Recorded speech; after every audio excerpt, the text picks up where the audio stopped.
बरसात में भी उसका चेहरा सूरज की तरह खिल उठा था। लकी ने इस मैसेज को पढ़कर खत्म किया ही था कि उसके फोन पर बारिश की बूंदें जमा होने लगी थीं। लकी ने थोड़ी देर की खुशी मनाने के बाद याद किया कि वो सच में करीब नहीं था। असल में उसके परिवार ने उसे एक परीक्षा में डाल रखा था जिसका नाम था गरीबी अभ्यास परीक्षा। इस परीक्षा के तहत लकी को अग्रवाल खानदान में उसके नाम की जमीन और जायदाद पर तभी हक मिलने वाला था जब वो इस परीक्षा को पास कर लेता। अचानक से उसे याद आया कि वो गरीब नहीं था बल्कि गरीब होने की परीक्षा दे रहा था। हालांकि परीक्षा देते देते उसे 8 बरस हो चुके थे, इसलिए उसे एहसास होने लगा था कि वो कभी परीक्षा को पास ही नहीं कर पाएगा और हमेशा हमेशा के लिए गरीब ही रह जाएगा। अच्छा हुआ चली गई, अब मिलना कभी। लकी ने होटल की तीसरी मंजिल की ओर देखा और पानी के अंदर ही अपना पैर पटक दिया। वो डिंपल को कोस रहा था। उसने अपनी मोटरसाइकिल उठाई और फिर से चमन मेडिकल स्टोर जाने के लिए मुड़ में लगा। अगले दिन जब लकी की आंख खुली तो वो सीधा उठा और तैयार होकर शहर के सबसे बड़े बैंक न्यू सिटी बैंक पहुंच गया। न्यू सिटी बैंक न सिर्फ शहर का सबसे बड़ा बैंक था बल्कि वो सबसे अमीर बैंक भी था। वहां पर शहर के सबसे अमीर लोगों के ही पैसे वहां पैसे को निकलवाने के लिए जा रहा था। New city bank south Delhi में बसा हुआ था और उसके दरवाजे के बाहर महंगी से महंगी गाड़ी खड़ी थी। उसे यकीन नहीं हो रहा था कि कल तक तो वो एक मोटरसाइकिल तक नहीं खरीद पा रहा था और आज वो एक कार, और वो भी इतनी महंगी कार खरीदने की सोच रहा था। फिर उसने अपनी नजर गाड़ी पर से हटाई और बैंक के अंदर जाने लगा। उसने देखा कि बाहर बहुत भीड़ थी और महंगे से महंगे कपड़े पहने लोग बैंक के अंदर जा रहे थे। कहाँ दवाओं की बदबू और कहाँ ये खुशबू। उसने एक बहुत ही गहरी सांस के अंदर ज्यादा से ज्यादा खुशबू को समेटने की कोशिश करते हुए अपने मन में सोचा, लेकिन अगले ही पल उसके मन में संकोच पैदा हो गया था। रातों रात लकी की किस्मत तो बदल गई थी लेकिन उसके कपड़े नहीं बदल पाए थे। इतने बड़े बैंक में वो वही कपड़े पहनकर आ गया था जो वो अक्सर अपने काम पर पहनकर जाता था। पैसे लेते ही ना सबसे पहले नए कपड़े खरीदने हैं, लकी ने अपने आप से कहा और फिर बैंक के अंदर दाखिल होने लगा। जैसे ही उसने दरवाजे को धक्का दिया उसे आवाज आई, आउच! लकी थोड़ा सा हड़बड़ी में दिखाई दे रहा था और इस जल्दबाजी के चक्कर में वो एक लंबे बाल वाली लड़की से जा टकराया था जो कि उसके बगल में ही चल रही थी। माफ करना, मैं आपको देख नहीं पाया, सॉरी। लकी ने तुरंत उससे हाथ जोड़कर माफी मांगते हुए कहा। उस लड़की ने इतने अच्छे कपड़े पहन रखे थे कि उसे देखकर ही लग रहा था कि वो किसी अमीर घराने की लड़की थी, इसलिए सॉरी बोलते वक्त ना चाहते हुए भी लकी के हाथ उसके सामने जुड़ गए थे। लेकिन जब उस लड़की ने लकी के कपड़े और उसके हुलिये को देखा तो उसने अपनी नाक भौं सिकोड़ ली। वो लगभग हर रोज इस बैंक में आया और जाया करती थी, लेकिन उसने आज तक इस बैंक के अंदर लकी जैसे फटीचर आदमी को घुसते हुए नहीं देखा था। उसके बालों में से घुस जाता तो सब लोग मिलकर यास्मीन की गर्दन पर चढ़ जाते। रुको, जहां हो वहीं खड़े रहो, यास्मीन जोर से और साथ ही गुस्से से चिल्लाई। बाकी के लोग जो वहां खड़े थे वो यास्मीन की ये चीख सुनकर सब भी आ गया था और यास्मीन सबसे मुस्कुराते हुए माफी मांगकर आगे बढ़ती जा रही थी। वो लकी को किसी भी तरह से उस कमरे में जाने से रोकना चाहती थी, लेकिन उससे पहले ही वो उस कमरे के अंदर दाखिल हो चुका था। अरे यार, ये आदमी है या गधा? यास्मीन ने अपना ही सिर पीटते हुए कहा और वो भी उस कमरे के दरवाजे की ओर बढ़ने लगी। उसने उस कमरे का दरवाजा खोलने की कोशिश की लेकिन वो अंदर से लॉक हो गया था। बंद कर लिया। अब यास्मीन की सांसें फूलती जा रही थी। उसे बहुत डर लग रहा था। उसका जी यह सोचकर घबराए जा रहा था कि ना जाने अंदर लकी और उस रिलेशन मैनेजर के बीच क्या हो रहा होगा।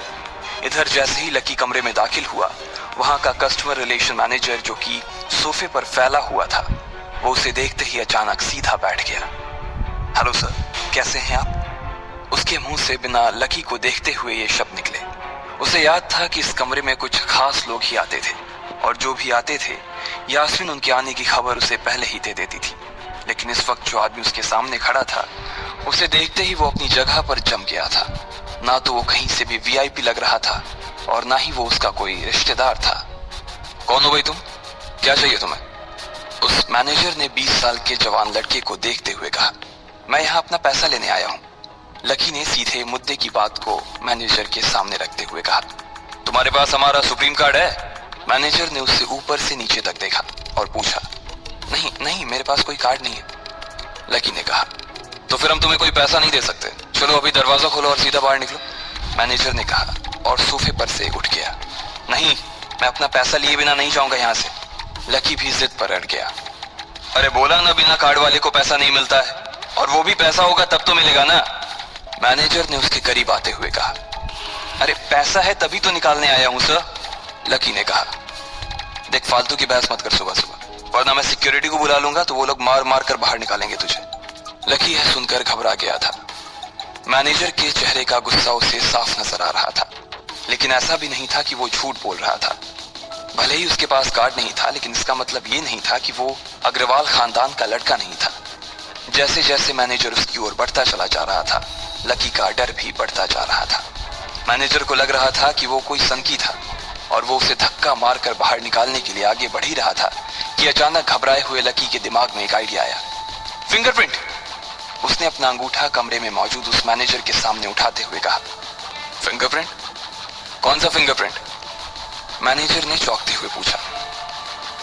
अरे अरे आपने कहा ना कि आपको कार्ड चाहिए, पर मेरे पास कार्ड नहीं है, फिंगरप्रिंट है, और मुझे मालूम है कि आपके यहाँ फिंगरप्रिंट से भी पैसे निकलते हैं। ये कहते ही लकी ने एक राहत की सांस ली थी, लेकिन मैनेजर को यह समझ नहीं आ रहा था कि आखिर लकी को फिंगरप्रिंट की जानकारी मिली कैसे। तुम फिंगरप्रिंट यूज करना चाहते हो? मैनेजर ने लकी को घूरते हुए पूछा। लकी की शक्ल और उसका हुलिया मैनेजर के लिए उसकी बातों से मेल नहीं खा रहा था। हाँ, मैं फिंगरप्रिंट यूज करना चाहता हूँ सर, लकी ने सीना चौड़ा करते हुए कहा। उसे इस तरह देख तो मैनेजर और भी कंफ्यूज हो गया था। मैनेजर ने सोचा कि उसे एक चांस देना चाहिए, इसलिए उसने लकी को फिंगरप्रिंट इस्तेमाल करने की इजाजत दे दी थी। वो अपनी टेबल के पास गया और उसके दराज में फिंगरप्रिंट वाली मशीन ढूंढने लगा। 2-3 ड्रॉर में झांकने के बाद आखिरकार उसे वो मशीन मिल गई थी।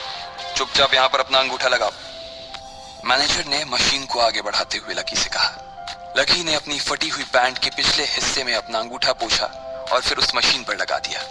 2 सेकंड बाद मशीन में से एक आवाज आने लगी। उसके अंदर एक लाल बत्ती चल रही थी और वो जोर जोर से बीप कर रही थी। देखा, तुम्हारा फिंगरप्रिंट मैच नहीं कर रहा है, मैंने पहले ही बोला था कि कोई खाता नहीं है इस बैंक में तुम्हारा। मैनेजर ने लकी को ऐसे देखा जैसे वो कोई बड़ा अपराधी था। मैनेजर उसकी पैंट की ओर देखने लगा। उसे लग रहा था कि लकी ने अपनी जेब में कोई हथियार छुपा रखा था और वो मैनेजर को बेवकूफ बना रहा था। इससे पहले कि लकी अपनी जेब से कोई बंदूक या बम निकालता, मैनेजर ने अपना फोन निकाला और पुलिस का नंबर लगाने लगा। लकी ने उसकी स्क्रीन पर देख लिया था कि वो 100 नंबर पर फोन लगा रहा था। लकी बुरी तरह से घबरा गया था। वो बहुत ही उत्साह और जोश में अंदर तक तो चला गया था, लेकिन उसे मालूम नहीं था कि वो इतनी बड़ी मुसीबत में फंसने वाला है। अब आगे क्या होने वाला था? क्या लकी उसे पुलिस को बुलाने से रोक तो उसके पास कार्ड नहीं था। उसकी फटे हाल हालत देखकर पहले ही मैनेजर को गुस्सा आ रहा था और उसमें लकी ने ये डिमांड रख दी थी कि वो फिंगरप्रिंट से पैसे निकलवाना चाहता था। लेकिन पानी तब सर के ऊपर से निकल गया जब उंगली मैच नहीं हुई। मैनेजर ने फोन निकाला और पुलिस को फोन लगाने लगा। अरे अरे ये क्या कर रहे हो? देखिए सर, मेरी बात सुनिए, मैं कोई क्रिमिनल नहीं हूँ। हो सकता है मैंने गलत उंगली लगा दी हो, बस आप मेरे को एक लास्ट बार फिंगरप्रिंट लगाने दो प्लीज, लकी ने उसके सामने हाथ जोड़ते हुए कहा। देख, ये उंगली भी अगर नहीं लगी ना तो फिर ये मत कहना कि मैं अगली उंगली भी ट्राई करके देखता हूँ। बार बार ऐसा नहीं चलने वाला है। अगर ये वाली काम नहीं की तो मैं सीधा पुलिस को फोन करने वाला हूँ अभी, मैनेजर ने लकी को धमकाते हुए कहा। उसने अपने एक हाथ में मशीन और दूसरे हाथ में मोबाइल फोन पकड़ा हुआ था। उसने अपनी स्क्रीन पर पुलिस का नंबर खोल रखा था और उसका अंगूठा हरे बटन पर ही टिका हुआ था।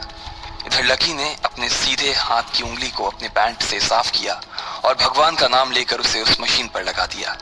जैसे ही उसकी उंगली उस मशीन पर पड़ी, अब की बार फिर मशीन से एक आवाज आई और वो चमक कर हरी हो उठी। तभी मैनेजर के मोबाइल पर एक मैसेज आया। मैनेजर ने उस मैसेज को पढ़ना शुरू किया। Verification successful. खाता 1, नाम लक्ष्मण लाल अग्रवाल, खाता नंबर 01104। जैसे ही मैनेजर ने इस मैसेज को देखा, उसकी आंखें फटी की फटी रह गई थी। उस मशीन पर चमकती लाइट को देखते हुए लकी की आंखें भी चमक आई थी। लकी उस हरी बत्ती को देखते ही झूम उठा था और फिर उसने मैनेजर को घूर कर देखा।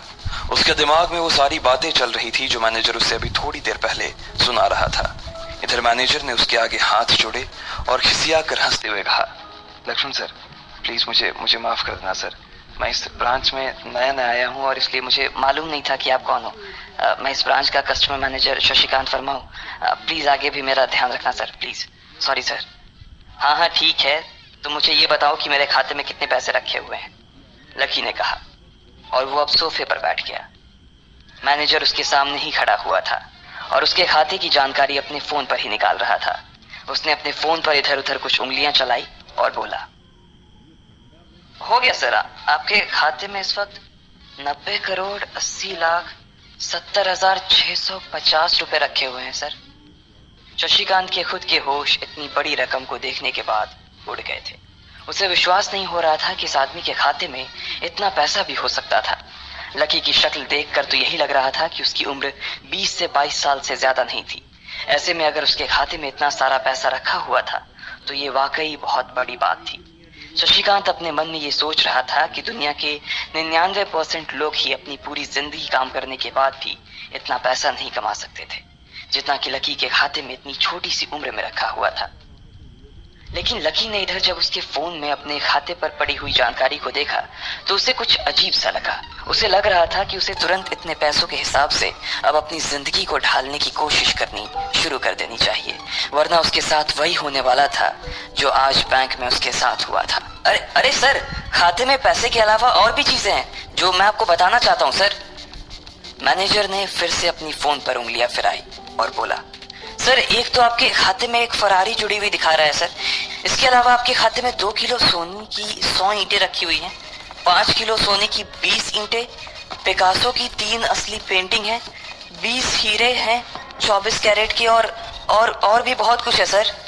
मैनेजर ने हाफते हुए और अपने पसीने साफ करते हुए कहा। इतना सारा धन देखने के बाद शशिकांत की आंखें तो बाहर ही निकल आई थी। उसने कभी लकी जितना अमीर आदमी अपनी जिंदगी में नहीं देखा था। जितना पैसा और सोना और जायदाद उसके पास था उसका 10% भी इस ब्रांच में किसी और के पास नहीं था। ठीक है, चलो मुझे एक कार्ड दे दो तुम। लकी ने अपने दोनों हाथों को अपने सिर के पीछे रखते हुए कहा। जी जी सर, मैं अभी आपके